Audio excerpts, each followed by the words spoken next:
की ओर से सेवा जोहार अर्पित करूंगा। सर्वप्रथम कार्यक्रम के अध्यक्ष आज के माननीय ठाकुर प्रहलाद सिंह कुशरे जी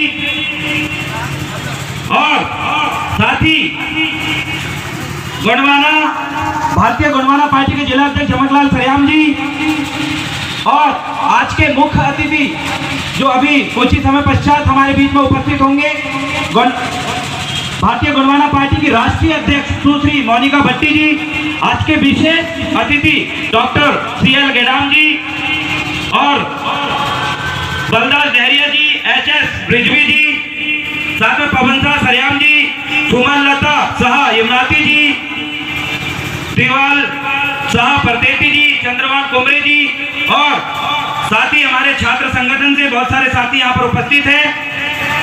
संतराम टेकाम जी, अतुल राजा उइके जी, मोहन भट्टी जी, मिथुन भाई और उन्हीं के साथ साथ दीपक यमुनाती, तुलसी, सुशील गुर्गा, सुनील भाई, बहुत सारे युवा साथी हैं जो लगातार इस गोंडवाना मूवमेंट में काम करते हुए आपके समक्ष किसी न किसी गतिविधि में आपके समक्ष आते हैं। इन सभी लोगों को मैं दिल से सेवा जोहार अर्पित करता हूं। जोरदार ताली हो जाए। तो साथियों, आज 164वां बलिदान दिवस मनाने के लिए पोला ग्राउंड छिंदवाड़ा में पूरा गोंडवाना समाज, पूरा छिंदवाड़ा के जन जन गांव से, शहरों से लोग एकत्रित हुए हैं। आपके समक्ष मैं एक लाइन बोलना चाहूंगा, 4 लाइनें। लड़े वो वीर जवानों की तरह, लड़े वो वीर जवानों की तरह, ठंडा खून भी फौलाद हुआ, ठंडा खून भी फौलाद हुआ, मरते मरते भी कई मार गिराए उन्होंने, मरते मरते भी कई मार गिराए उन्होंने, तभी तो ये देश अंग्रेजों से आजाद हुआ, अंग्रेजों से आजाद हुआ। ऐसे ही वीर सपूत महाराजा शंकर साहब, कुंवर रघुनाथ साहब, जिनका बलिदान दिवस आज हम यहाँ पर मनाएंगे और शपथ ग्रहण करेंगे, कसम खा के जाएंगे। और आज का दिन, आज का कार्यक्रम का दिन हमारे सभी कार्यक्रमों से बेटर हो, कुछ नया हम लेकर जाएं, ये आपसे मैं ये अपेक्षा करता हूँ। सगा साथियों, जब बात आती है महाराजा शंकर साहब, रघुनाथ साहब की, तो वर्तमान समय में आपने देखा कि एकदम से ये नाम उछल के आया। हम सिर्फ इन नामों को कार्यक्रम में, जब हमारे गोंगो पाटा होते थे, सम्मेलन होते थे, हमारे मुख्य अतिथि आते थे, सिर्फ फोटो सामने रखी होती थी और हम लोग तिलक लगाते थे। उस समय हम सिर्फ ये नाम सुनते थे। लेकिन आज क्या वजह है कि मध्य प्रदेश में, ओनली फॉर मध्य प्रदेश में, पूरे भारत की बात नहीं कर रहा, पार्टियां तो पूरे भारत में भी चलती हैं, सिर्फ मध्य प्रदेश में हर एक पार्टी के जुबान में शंकर साहब, रघुनाथ साहब का नाम अचानक कैसे? ये प्रश्न आप तमाम लोगों के दिमाग में आना चाहिए। बात मैं इसलिए आपको बता रहा हूं, सर्वप्रथम किसी भी आंदोलन को, किसी भी क्रांतिकारी को, क्रांतिकारी विचार को अगर सफल करना है तो उसके लिए सर्वप्रथम चीज होती है, वो है विचारों का खुलना, वैचारिक रूप से जागना, विचार खुलकर करना, सभी पक्षों में विचार करना। तो इस चीज में भी आप विचार करें। क्या ये लोग, ये तो नहीं है कि मध्य प्रदेश में अपनी चंद राजनीति चमकाने के लिए शंकर साहब और रघुनाथ साहब का नाम इस्तेमाल कर रहे हैं। कई जगह कार्यक्रम हो रहे हैं, बड़े बड़े चाणक्य, कई पार्टियों के जिनको चाणक्य कहते हैं, वो जबलपुर जा रहा है, कहीं वहां जा रहा है, कहीं वो सिवनी जा रहा है। अरे अचानक कैसे याद आ गई? 164 साल हो गए इस गोंडवाना साम्राज्य के, हमारे इतने बड़े क्रांतिकारियों की याद इन लोगों को नहीं आई। इन लोगों ने उनके नाम पर कोई बड़ी योजनाएं चालू नहीं की। आखिर आज अचानक इनको इनकी याद कैसी आई? सबसे पहले जान ले शंकर साहब, रघुनाथ साहब कौन थे? शंकर साहब, रघुनाथ साहब वो थे साथियों, आजादी के आंदोलन में सबसे ज्यादा योगदान देने वाले यही ट्राइबल थे पूरे भारत देश में। और शंकर साहब व कुंवर रघुनाथ साहब को आम जनता के सामने अंग्रेजों ने तोप में बांध के उड़ा दिया था। महसूस करो वो दिन, जिस दिन हमारे पुरखों ने अपने सम्मान, अपने जमीन को देने से इंकार कर दिया था अंग्रेजों के सामने। तो शंकर साहब और रघुनाथ साहब को आम जनता के सामने तोप से बांधकर उड़ाने वाले अंग्रेज, महसूस करो कि किसी व्यक्ति को तोप के सामने बांध दिया गया है। और उसके बाद एकदम से उसको ब्लास्ट करके उड़ा दिया गया है। लेकिन वो व्यक्ति हंसते हंसते अपने एक एक बोटी को पूरे शहरों में बिखेर दिया, लेकिन कभी भी अपने स्वाभिमान के साथ समझौता नहीं किया। तो हम उसकी कौम कैसे समझौता कर सकती है? पिता पुत्र को अंग्रेजों ने तोप के मुंह में बांधकर जिस समय उड़ाया होगा, उस समय की मंजर व स्थिति कैसी होगी आप सोचो। हमारे किसी व्यक्ति को आज अंग्रेज यहाँ पर अगर उड़ाते, उसके शरीर के चित्रे चित्रे पूरे ग्राउंड में बिखर जाएंगे। ये मंजूर था उनको कि आप उड़ा दो हमें, लेकिन गोंडवाना साम्राज्य की जो जमीन है वो हक अधिकार है, और यहाँ के रहने वाले जम्मू समुदाय की सुरक्षा के लिए हम तोप के सामने उड़ने के लिए मजबूर हो जाएं, लेकिन अंग्रेजों के सामने घुटने नहीं फेंकेंगे। वो थे हमारे पुरखे। आज वो कौम इस पोला ग्राउंड में एकत्रित होके आज सूत्री मांगों को लेकर बैठी है। सोच के देखो, वो कौम जिसके पुरखों को अंग्रेजों ने तोप में बांध कर उड़ा दिया था। कौन सा स्वतंत्रता सेनानी है जिसको अंग्रेजों ने तोप में बांध कर उड़ाया? कैसी दर्दनाक मौत रही होगी। अरे फांसी में टांगना अलग होता है, जहर दे के मारना अलग होता है, एक्सीडेंट से मारना अलग होता है, गोली मार के मारना अलग होता है। उससे भी कई दर्दनाक मौत हमारे पुरखों ने आजादी के समय दिया, तोप में बांध के उड़ा दिया उनको, पूरे शरीर चित्रे मच गए।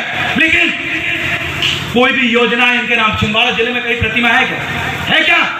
इतने साल से राजनीति चल रही है, 60% 50% इन गोंडवाना समुदाय के लोगों के बीच, आदिवासी ट्राइबल लोगों के बीच, लेकिन इन लोगों के इतने समय से याद क्यों नहीं आई? आज नए नए संगठन निकल के बोलते हैं छिंदवाड़ा यूनिवर्सिटी का नाम रघुनाथ शाह शंकर शाह के नाम पे होनी चाहिए। अरे इतने दिन से क्या कर रहे थे? ये मांगे हम शुरू से कर रहे हैं, लेकिन 164 साल हो गए, हमारे पुरखों को आज तक न्याय नहीं मिला। आज तक उनके नाम पे कई शौर्य चक्र, कई सैनिकों को अवार्ड नाम घोषित कर दिए, लेकिन इन पुरखों के नाम पे क्यों नहीं हो? इनसे बड़े भी क्या कोई स्वतंत्रता सेनानी थे? ये स्थिति है साथियों। केंद्र व राज्य सरकार ने वो सम्मान आज तक क्यों नहीं दिया जिसके वो वास्तविक हकदार थे? आज ये सवाल उन सत्तासीन सरकार से मैं पूछना चाहता हूं। और आज अचानक जो दरिया दिली वो दिखा रही है, वो दरिया दिली अचानक इसलिए दिखा रही है क्योंकि ये समुदाय, वो समुदाय जो मेरे सामने पीला गमछा डाल के बैठे हैं, उन्होंने इनकी नाक में दम करके रखा है। ये समुदाय आज जागने लगा, विचार करने लगा, हक अधिकार की बात करने लगा, वोट का महत्व समझने लगा, आरक्षण का महत्व समझने लगा। इसलिए सिर्फ आपको आपके दिल जीतने के लिए सिर्फ ये राजनीतिक रोटी सेक रहे हैं और बोलेंगे कि हम ये करेंगे, इतना बड़ा वो बनाएंगे। अब समुदाय जाग चुका है, हम अपनों की पहचान करना और मतदान की पहचान करना सीख चुके हैं। अब भारतीय संविधान का सही तरीके से सम्मान और उसको अमल हम करके दिखाएंगे। जोरदार ताली हो जाए। अगली बात मैं कहना चाहूंगा कि अब शंकर साह और रघुनाथ साह का जो इतिहास है, बहुत सारे ऐसे पुलिसकर्मी थे सुबह झंडे लगा रहे थे। हम गोंडवाना वाले जो है बहुत मेहनती हैं, किसी दूसरे को 50 रुपए देकर झंडे नहीं लगवाते। सुबह 5 बजे से उठ के हमारे जो मुखिया आज बैठे हैं ना, स्वयं उन्होंने झंडे लगाए। इतने कायर लोग तो जो होंगे आपको पता है कौन होंगे, बोलने की जरूरत नहीं, उनका आवाज ऐसे पहुंच गई होगी। अरे मेहनती लोग हैं, दिखावा नहीं करते। हमारे पुरखों का इतिहास, अभी कुछ ऐसे मैंने लोगों को देखा था, रोड में घूम रहे थे कुछ लोग, वो पूछ रहे थे आज क्या है। हमने बोले शंकर साह रघुनाथ साहब का बलिदान दिवस। बोले ये कौन है? सोच के देखो। आज एक पढ़ा लिखा व्यक्ति, कुछ कर्मचारी लोगों ने पूछा ये कौन है? अरे जिन लोगों ने अंग्रेजों के सामने, अंग्रेजों ने जिनको उड़ा दिया, इतने बड़े स्वतंत्रता सेनानी का इतिहास पुस्तकों में वर्णित नहीं है। आज हमारे युवा साथी पढ़ नहीं पा रहे हैं उनके बारे में, आज लोगों को उनके बारे में पता नहीं है। कौन जिम्मेदार है? 167 साल से हमारे पुरखों का इतिहास चिक चिक के कह रहा है, अब समय आ चुका है, जागो जागो गोंडवाना वासी, जागो आदिवासी, अपने इतिहास और अपने हक अधिकार की लड़ाई खुद लड़ो, किसी के भरोसे मत बैठो। एक पुस्तक है आईने अकबरी में, पूरा इतिहास दिया था। मैंने पढ़ने की कोशिश किया, ढूंढने की कोशिश किया कि राजा शंकर साह रघुनाथ साह के बारे में जानकारी निकालूं। आईने अकबरी में लिखा था कि इतना इतना ये थे, इतने इतने ये थे। अरे भैया, आपको ये जानकारी होनी चाहिए कि शंकर साह रघुनाथ साह के ऊपर जो पीढ़ी थी, चंद्र साह की जो ऊपर की पीढ़ी, राजा संग्राम साह ने बहुत सारे साहित्य हम कोयतुर जनों के लिए, गोंडवाना समाज के लिए, आदिवासियों के लिए लिखा था। अब तक पहुंचा क्या? संग्राम साह के द्वारा लिखित जो साहित्य क्या तक पहुंचा? नहीं पहुंचा। कौन लोग थे? वो कौन लोग थे जो ये जानते थे कि गोंडवाना साम्राज्य ये गोंडवाना धरती जो आज से कई करोड़ साल पहले बनी है और उसी का एक हिस्सा, जिस हिस्सा में हम रह रहे हैं, जिसका नाम है इंडिया, जिसका नाम है भारत, जिसका नाम देते, वही गोंडवाना लैंड का एक हिस्सा वहां से टूटकर एशिया में आके टकराया, जिसकी वजह से हिमालय का निर्माण हुआ। और उस भूभाग के हम रहने वाले लोग, जिनका इतिहास, जिनके पुरखों ने इतिहास लिखने की कोशिश की थी, उनका द्वारा लिखा हुआ साहित्य को भी नष्ट कर दिया। क्यों? क्योंकि आप जागना जाओ, अपने हक अधिकार के बारे में जानना जाओ। इस वजह से सगा साथियों, मैं आपसे सिर्फ यही अपेक्षा करना चाहता हूं अंतिम पंक्ति में कि आज वक्त है पहचान करने की, आज वक्त है विचार करने की, चाहे किसी भी क्षेत्र में हो। मेरे आदिवासी भाइयों के साथ मध्य प्रदेश में सबसे ज्यादा अन्याय अत्याचार हुआ है। रोज न्यूज़पेपर में हम देख रहे हैं इतनी ज्यादा बालिकाओं के साथ, हमारी आदिवासी बच्चों के साथ जो बलात्कार हो रहे हैं। हमने कई बार मांग किया दादा मनमोहन साहब भट्टी जी की सीबीआई जांच के लिए, कई राजनीतिक दलों ने आकर कहा हम करवाएंगे। मोनिका भट्टी जी के घर में जाकर खुद कहा हम करवाएंगे। किसी ने करवाया क्या? समझ लो आप, हमारे गोंडवाना की जो प्रेरणा स्रोत छिंदवाड़ा जिला में गोंडवाना के बीज बोने वाले दादा मनमोहन साहब भट्टी जी की सीबीआई जांच आज तक क्यों नहीं हुई और इसमें किसी ने सपोर्ट क्यों नहीं किया? साथियों, आपका सिर्फ वोट बैंक बना के इस्तेमाल किया जा रहा है, आपका सिर्फ जनसंख्या का इस्तेमाल किया जा रहा है। आपके नाम पे आने वाले करोड़ रुपए के फंड ऊपरी बोल क्यों हो जा रहे हैं? अगर कोई व्यक्ति आरटीआई लगा के इनके बारे में जानकारी लेने की कोशिश करता है तो क्यों ये लोग उनको जाके मारने की धमकी देते हैं? ये क्यों?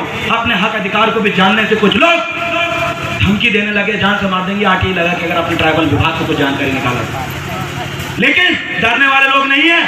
आपके लिए साथी पवन साह सरेआम के साथ 21 दिन जेल काट के आया हूं, ये बात आपको पता है। आपके लिए सिर्फ 21 दिन जेल काटा, किस लिए?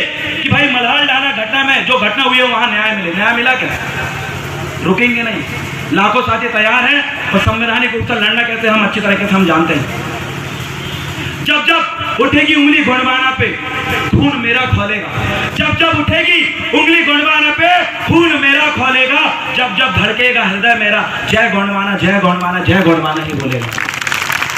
इसके साथ ही मैं आप तमाम लोगों को यह जानकारी दे दूं कि पूरे मध्य प्रदेश में आदिवासियों के साथ अन्याय हो रहे हैं। जगह जगह युवाओं पे एफआईआर हो रही है, रोकने की लाख कोशिश की जा रही है। अब वक्त है बदलाव का। या तो हमें अपने स्तर पे, छोटे स्तर पे जितना हो सके, मैं आप लोगों से निवेदन करता हूं, आप जितने लोग यहाँ पर आए, जिस गांव से आए, आप अपने गांव में छोटे छोटे एक समूह बनाएं, बैठें, अपने समाज के साथ छोटे छोटे स्तर में बैठने की कोशिश करें। अब हमें एकत्रित होना है। हमारी जनसंख्या यहाँ पर 7-8 लाख जनसंख्या है। अब हमें अपनी पावर दिखाने की जरूरत है, क्योंकि हमारे विरोधी लगातार आपके सामने नए नए चाले फेंकेंगे। लेकिन आपको अब आदिवासी युवाओं पे, गोंडवाना के युवाओं पे विश्वास करना पड़ेगा। आपको मैं बता दूं, गोंडवाना के युवाओं पे अगर आपने विश्वास कर लिया तो आने वाले समय में गोंडवाना सरकार बनाने में, आने वाले समय में विद्यार्थियों को टॉप लेवल पर पहुंचाने में, आने वाले समय में इन आदिवासियों को हक अधिकार दिलाने में गोंडवाना के युवाओं का सबसे बड़ा हाथ होगा। क्या आप तैयार हो? क्या आप तैयार हो? क्या आप ये शपथ लेने के लिए तैयार हो कि आज के बाद किसी भी कदम उठाने से पहले अपने समाज के साथ विचार विमर्श करेंगे? तैयार है? आप तैयार है कि हमारे किसी भाई के साथ अन्याय अत्याचार अगर होता है तो उसके सभी पूरी समाज आप मिलके उसके लिए आंदोलन करेंगे? तैयार है? अगर आपके गांव के बाजू में किसी व्यक्ति के साथ अगर अन्याय होता है, अगर आप तमाम गांव के लोग उनके साथ अगर उनके लिए लड़ने के लिए अगर तैयार हो, को न्याय जरूर मिलेगा। इतना कहकर मैं अपना स्थान ग्रहण करूंगा और अंतिम में ये बात जरूर कहूंगा कि आज मध्य प्रदेश में सबसे ज्यादा आदिवासियों के ऊपर अन्याय अत्याचार बढ़ रहा है। ये खबर आप तक इसलिए पहुंची है क्योंकि जो छोटे छोटे संगठन जो बने हैं, इन लोगों ने एक बहुत महत्वपूर्ण भूमिका निभाई है उन घटनाओं को उठाने की। जैसे मल्हार डाला घटना एकदम से कैसे होता, ट्विटर फेसबुक से लेके विभिन्न सोशल मीडिया में आवाज उठ गई, आवाज उठने लगी है, इसलिए अन्याय दिख रहा है। अन्याय तो हमारे ऊपर बरसों से हो रहा है। इसलिए हम ये जरूर कहेंगे कि 164 साल में हमारे पुरखों का जो अपमान हुआ ऐतिहासिक रूप से और हर प्रकार से, उस अपमान को अब हम बर्दाश्त नहीं करेंगे। जय सेवा, जय गोंडवाना, बड़ा बनता, सजोर बनता। अरे गोंडवाना के वास्ते, गोंडवाना के वास्ते। अरे अभी तो ये अंगड़ाई है, अभी तो ये अंगड़ाई है। हम अपना अधिकार मांगते, हम अपना अधिकार मांगते, हम अपना अधिकार मांगते। बड़ा बनता। बस बस लोगों को आपने सुना। और अभी ये जो छिंदवाड़ा जिले की मड़ाल थाना घटना थी उसमें जाकर